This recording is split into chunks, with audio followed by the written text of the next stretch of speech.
সুখ জিনিসটা নিজের হলেও থাকে অন্যের হাতে। একটা মেয়ে যদি চায় তার স্বামী সুখে থাক, ভালো থাক, তাহলে সেই মেয়েটা তার স্বামীর জীবনটাকে ফুলের মতো করে সাজিয়ে দিতে পারে। আবার সেই মেয়েটাই তার স্বামীর ফুলের মতো জীবনটাকেও জাহান্নামে পরিণত করে দিতে পারে। আবার একটা ছেলে যদি চায় তার স্ত্রী ভালো থাক, চাইলেই সে ভালো রাখতে পারে। আবার সেই ছেলেটাই তার স্ত্রীর জীবন থেকে সকল সুখ কেড়ে নিতে পারে, একটা মেয়ের জীবন নষ্ট করে দিতে পারে। সুখী হওয়ার জন্য অনেক অনেক টাকা পয়সার প্রয়োজন হয় না। সুখী হওয়ার জন্য প্রয়োজন একজন ভালো মনের জীবনসঙ্গী, যে কষ্টগুলোকে ভাগ করে নেবে, সুখগুলোকে ভাগ করে নেবে। অসুস্থতায় পাশে থাকবে, ভালোবাসার মূল্য বুঝবে, একে অপরকে সম্মান করবে, একে অপরকে বুঝবে। জীবনসঙ্গী যদি ভালো হয়, কুঁড়ের ঘরে থেকেও সুখ পাওয়া যায়। জীবনসঙ্গী যদি ভালো না হয়, দামি গাড়ি, দামি বাড়িতেও সুখকে খুঁজে পাওয়া যায় না। টাকা প্রয়োজন মেটায়, কিন্তু টাকা দিয়ে সুখ কেনা যায় না।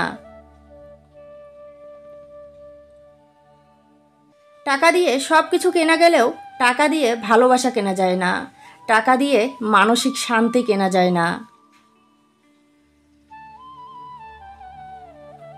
তবে এটাও সত্য, টাকা থাকলে গুরুত্ব পাওয়া যায়, টাকা না থাকলে মানুষকে চেনা যায়। টাকা দিয়ে হয়তো সুখ কেনা যায় না, কিন্তু বেঁচে থাকতে হলে টাকার অবশ্যই প্রয়োজন। অনেক বেশি পরিশ্রম করুন, টাকা ইনকাম করতে শিখুন, কারণ টাকা না থাকলে আপন মানুষগুলোই অবহেলা করে।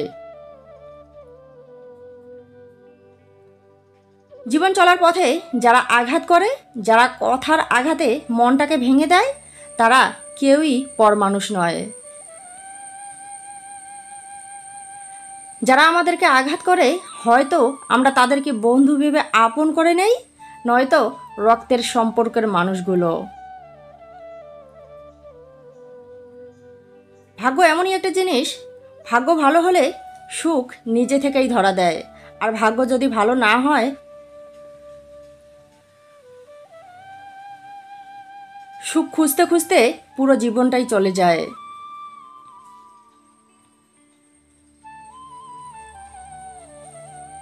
কেউ অবহেলা করলে মানুষটাকে ভুলে যাবেন, কিন্তু অবহেলাগুলোকে কখনোই ভুলবেন না।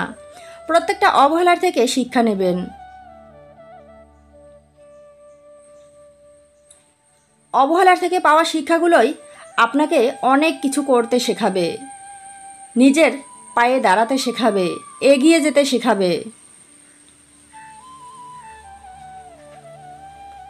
অবহেলা থেকে বাঁচতে শেখাবে, ভুল মানুষকে চিনতে শেখাবে, আপন মানুষকে চিনতে শেখাবে।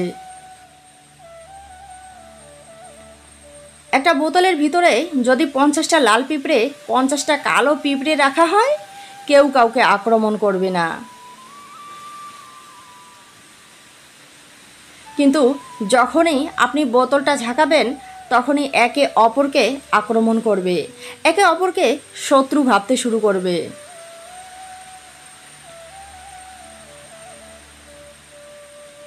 ঠিক তেমনি আমাদের সম্পর্ক ততদিন পর্যন্ত সুন্দর থাকে যতদিন পর্যন্ত সম্পর্কের মাঝে কোনো তৃতীয় ব্যক্তি ঢুকতে পারে না।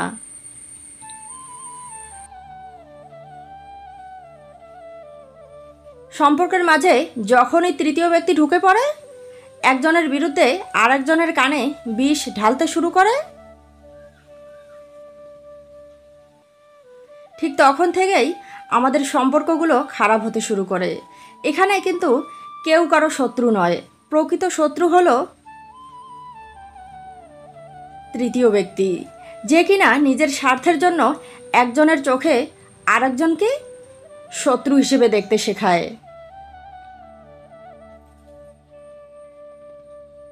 তাই আমাদের উচিত নিজেদের মাঝে সম্পর্ক নষ্ট করার আগে একে অপরকে শত্রু ভাবার আগে খুঁজে বের করতে হবে প্রকৃত শত্রু কে।